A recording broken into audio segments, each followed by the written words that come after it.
Hello guys, কেমন আছো তোমরা? এই যে দেখো, আজকে বিকালবেলাকার একটু কিছু খেতে ইচ্ছে করলো, তো কী খাই যেমন ভাবনা তেমন কাজ। তো তিলের নাড়ু খাওয়া হোক।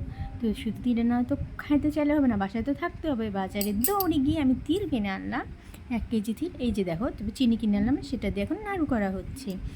আর নাড়ুটা কিন্তু আমাদের বাসার নিচতলাতে হচ্ছে, মানে নিচে যে রান্নাঘরটা আছে সেখানে। দেখতে পাচ্ছ অলরেডি চুলোতে আঁচ দেওয়া হয়ে গেছে, চিনি দেওয়া হয়ে গেছে, অলরেডি পাক দেওয়া শুরু হয়েছে। এই যে দেখো, এখানে নাড়ু যে কাঁসার থালটাতে নামানো হবে, প্রসেসিংগুলো শুরু হয়ে গেছে। দেখতে পাচ্ছ তিলগুলো কত সুন্দর করে করা হয়েছে, তৈরি করা হচ্ছে। এই যে দেখো, আমাদের নিচতলা রান্নাঘর, এটা দেখো কত সুন্দর করে করা হচ্ছে।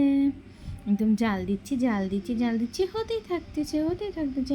আজকে নাড়ুটা বোধহয় অনেক টেস্টি হবে, অনেক সুন্দর গন্ধ বের হয়েছে, কিন্তু তোমরা তো গন্ধটা নিতে পারছো না। এত সুন্দর গন্ধ, যেটা বলা যাবে না। তো আজকে মতো এখানে টাটা।